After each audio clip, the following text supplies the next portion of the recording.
हर खबर पर होगी आपकी पकड़। डाउनलोड कीजिए एबीपी लाइव ऐप। क्या मुलाकात से बनी बात? उच्च स्तरीय सैन्य वार्ता से भी अभी तक नहीं सुलझा लाइन ऑफ एक्चुअल कंट्रोल का गतिरोध। अभी भारत चीन के बीच हो सकती है और बातचीत के दौर।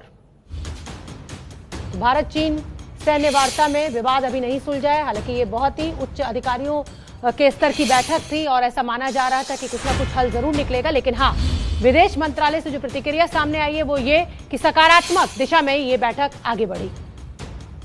सीमा विवाद को लेकर भारत और चीन के बीच हुई बातचीत पर बड़ी खबर आ रही है। बड़ी खबर यह कि बातचीत से अभी तक विवाद नहीं सुलझा है, इसलिए आगे भी बातचीत जारी रहेगी। कल 6 घंटे तक दोनों देशों के सेनाओं के बीच ये बातचीत हुई है। हालांकि विदेश मंत्रालय ने कहा है कि सौहार्दपूर्ण और शांतिपूर्ण माहौल में दोनों देशों के बीच बातचीत हुई है। दोनों पक्ष सीमा विवाद को शांतिपूर्वक सुलझाने के लिए तैयार है। तो लाइन ऑफ एक्चुअल कंट्रोल पर गतिरोध अभी भी जारी, कोई हल निकलकर सामने नहीं आया। प्रणय उपाध्याय मेरे सहयोगी मुझसे जुड़ रहे हैं ज्यादा जानकारी लिए हुए।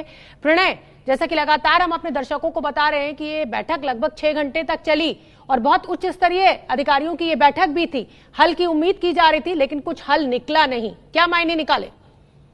बिल्कुल शोभना, उम्मीद की जा रही थी कि क्योंकि ये बैठक अकेली नहीं थी, इस बैठक से पहले दोनों देशों के विदेश मंत्रालय की उच्च अधिकारियों के बीच में बातचीत हुई थी। संयुक्त सचिव लेवल के अधिकारियों की 5 जून को बातचीत हुई थी। उसके बाद ही ये सैन्य कमांडर लेवल की बातचीत तय की गई थी।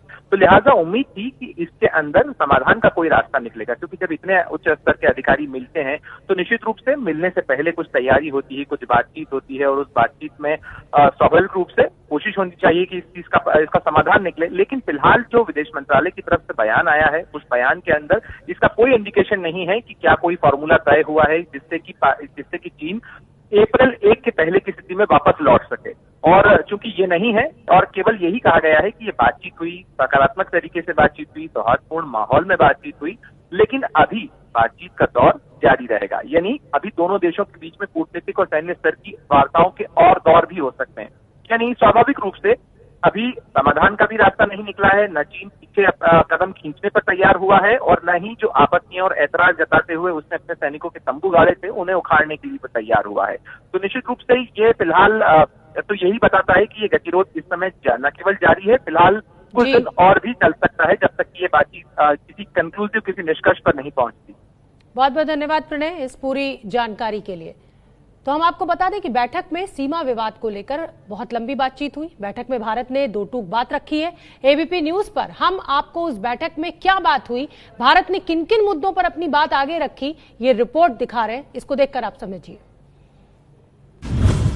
लद्दाख में वास्तविक नियंत्रण रेखा के पास चुशूल मोल्डो में मौजूद चीन का ये बॉर्डर पर्सनल मीटिंग हट है।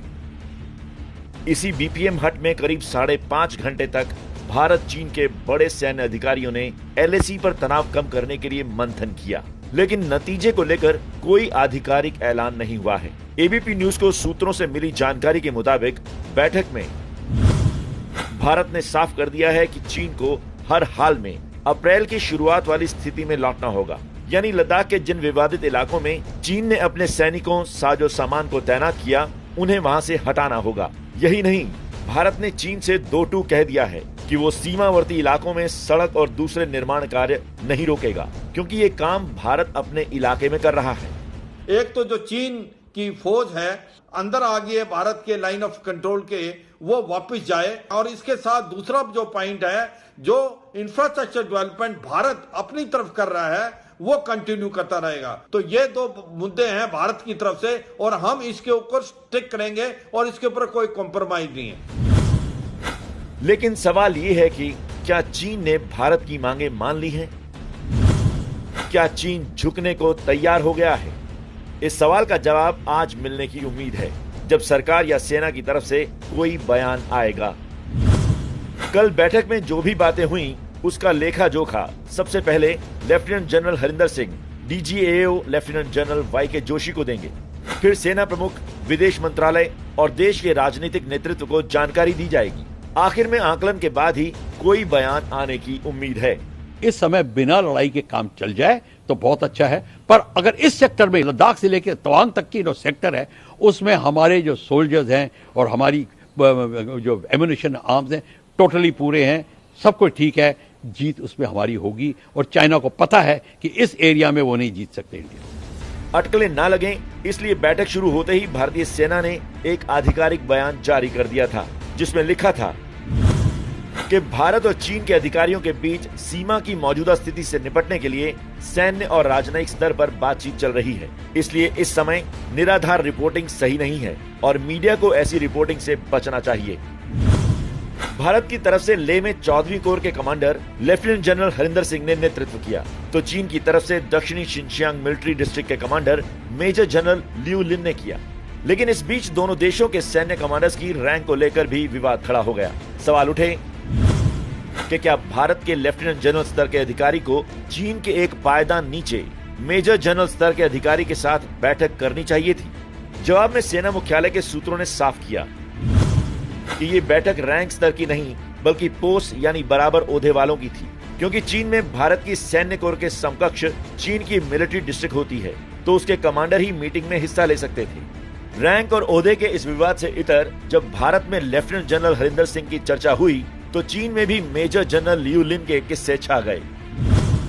लियू लिन 55 साल की उम्र में भी रोज 8 किलोमीटर साइकिल चलाते हैं। लियू लिन 20 साल के सैनिक के साथ आज भी ट्रेनिंग लेते हैं। ये अपनी टोपी पर एक पिन लगाते हैं ताकि उन्हें पता लग सके कि सीनियर को सही सैल्यूट किया है। टोपी में जहां पिन लगी होती है वहां उंगली लगने पर खून बहता है, तो लिन आश्वस्त होते हैं कि उन्होंने अपने सीनियर को सही सैल्यूट किया है।